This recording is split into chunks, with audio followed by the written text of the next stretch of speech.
citizens. We are not just Malaysian, we are not just Indonesian. We are global citizens, and what do we do to play our part so that we can make higher education really impactful, inshallah. Proceed. Okay, there are three converging forces to my mind that make transformation inevitable. Number one, industry and society. We have heard from Dr. Ali Reza yesterday, who talked about how AI has penetrated not just at the front line or not just in the management, it's also penetrating the kitchen, the backyard. That is the industry's revolution. So when we want to talk about transformation in higher education, should we not understand what is happening in the industry? How can you transform education? That is what it's meant by industry and society. Ladies and gentlemen, society, as we talk about, look at our children now. For those who have yet to get married and have your own children, nephews and nieces, they are already the digital citizen. A 6 months old in a stroller, playing with the gadget. The little fingers are swiping the screen, navigating what he or she wants to watch from the iPad or from the handphone that the parents have actually loaned it to the infant. So that would be your students as they come to higher education, as they come to the industry. They want flex. They want flexibility. My son, who's in Japan, coming back, looking for a job in Malaysia, already turning down several offers because there's no flexibility in some very traditional industry. What's happening is that the generation now is looking for flexibility, working from home. 2 days at home, 3 days in the office. UITM has already started that, starting 1st of August. So if that is happening in the industry, in the society, are we still rigid about making our students come to class 8 to 5, Monday to Friday? And we talk about didactic evolution. Just now I mentioned about cybergogy, heutagogy, way forward in the current pedagogy with the internet advancement. But internet is not just there alone. It comes in with some artificial intelligences. It comes with certain tools. Yesterday we took a listen from one of the speakers talking about 2 layers that we need to overcome, the confidence layer and the capability layer. And when we talk about Dr. Ali Reza, talk about AI. So how is it that we have integrity? How do we maintain integrity in higher education, in training, in working, at work, at school? So we've got what we call the co-pilot and the guardian framework for the students to have that toolkit so that they maintain integrity, and for the lecturers to know what to do in handling the classes with the students advancing AI. So in that instance, here we're talking about didactic evolution. So there could be certain competencies current higher education academics or the lecturers need to be equipped with so that they are still relevant. I'm not saying with robotics and AI, the lecturers are of no place. The lecturers are even more important because here we're talking about virtues and values. The students can learn all the hard skills from the internet. The big data, the AI can be the collaborator, the buddy in their learning. But when it comes to adab, when it comes to virtue, when it comes to soft skills, it is still the educators who are the role models and the one that provided the prompt to make the students start practicing and training their critical thinking and deep thinking. And finally, we've got that digital technologies, like what I was just mentioning. How is it that we embrace the digital technology in our day-to-day life, not just as an educator, but also as an employer and employee? Okay, ladies and gentlemen, there are 2 engines of transformation. Number one, we have to understand technology integration. I think this has been spoken quite at large yesterday. We also learned from the 3 panelists yesterday about global engagement. And you can see on the slide, we've got the digital transformation, we've got the personalized learning, and in terms of global engagement, we talk about international collaboration and transnational education.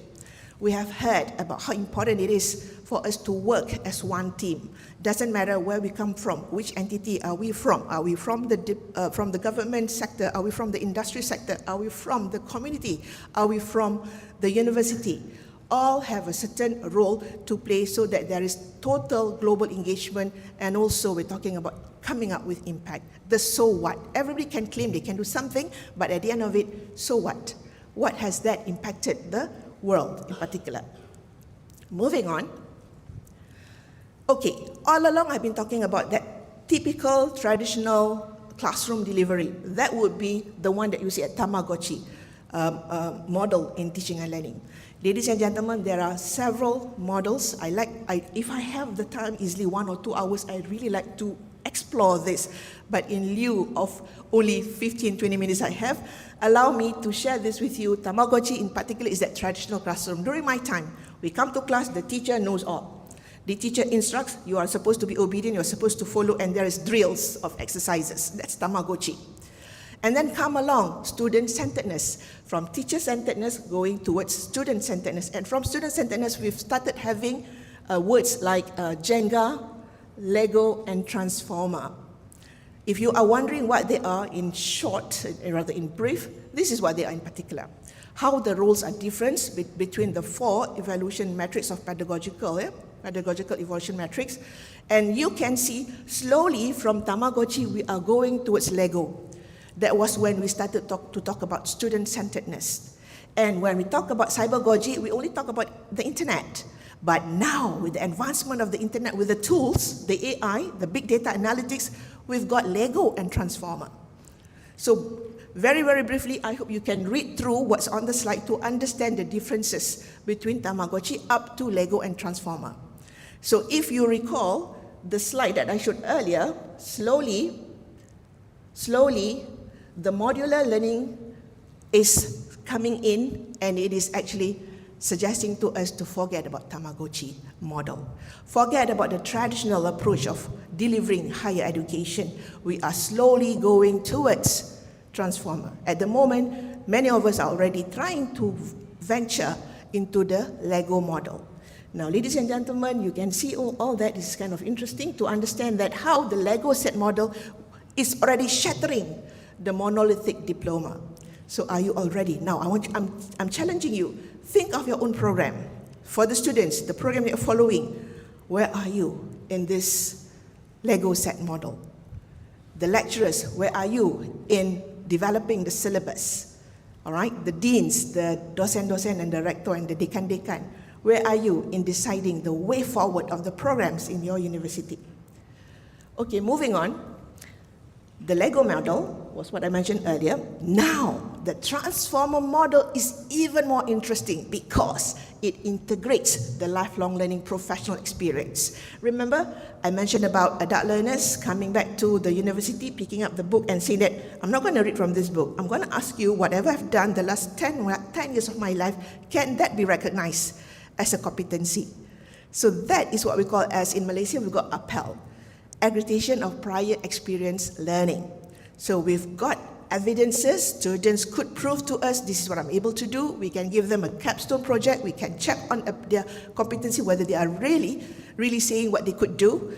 And with that, no need to come and attend classes, no need to sit for exam.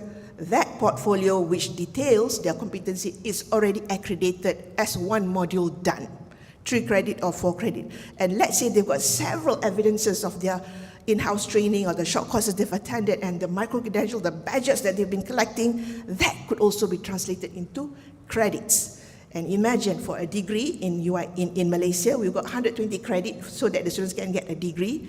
Easily, 40% of the 120 credit could come from industry experiences. So that is Transformer model, ladies and gentlemen. So if you're still talking about all, the educators, you're still talking about the monolithic, the industry is challenging us. They are coming back to us and asking, what are you doing with what we are doing at the industry? So yesterday we talked about how is it that we work closely with the industry, and this is an example how university can work closely with the industry by recognizing the capabilities and the competencies that's already, I will say that, experienced by the employees. Okay, moving on. Now, slowly but surely, you will see that the agency have shifted from the lectern to the learner. Lectern is it's such an interesting analogy to use lectern, where I will be standing here in front of the lectern, the know-all, slowly is moving on to the learner, rather than from the sage on the stage to the guide on the side. That will be the role of the educators in the 21st century. And when we talk about transformative in digital education, and when we emphasize on regional impact, we're talking about working closely as one team, the community, the industry, the government, and the academia. And in the middle will be the students. And the students could be traditional students, could also be adult learners coming in and off, because they would pick up at any time, come back, leave us, come back again later. So there's that educational pathway which is very flexible. We're no more talking about 3-year, 4-year program. We're no more talking about graduate on time. We're talking about students coming in with extra competency from the industry, and that is being recognized. Okay, moving on, ladies and gentlemen. I'm doing good with time? Yes? Okay, alhamdulillah. Okay, so what I'm trying to propose for that visionary higher education blueprint is to embrace the advancement of technology. And in this instance, the technology we're talking about will be the digital technology. And yesterday we have heard no one can actually be successful unless they could have these 2 layers covered, the capability layer and the confidence layer. Confidence in using the technology, capability in knowing what to do with the technology. And we talk about integrity also. So that's why we've got that co-pilot framework and we've got the guardian framework. And when we talk about waste management from Prof. Benny yesterday, it's talking about how the industry problem is a potential solution to another potential big project that could give impact to the world. And behind all this, ladies and gentlemen, would be education. How is it that they would have that awareness to really have proper waste management? How is it that they would actually embrace AI without proper attitude, integrity? How is it that we can work? Technology is there, but people is not ready. How is it that we can make all this impactful and purposeful? So that is why whatever we have heard from the 3 presenters yesterday, I'm going to conclude it with it won't happen unless we understand what we need to do in higher education blueprint. All right, so that is why we've got this fusion where there's this purely analog to purely digital. And somebody might ask, my university is not ready. There's internet accessibility issue.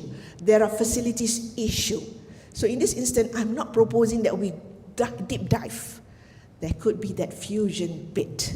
Slowly but surely, your students, as remote as they can be, they are now being exposed to the use of AI, with or without them realizing it. Ladies and gentlemen, as simple as filling up certain forms, when you go to a certain ministry to get something done and you have to complete a certain form, is that that's already data analytics. That is when certain students have been identified of their profile.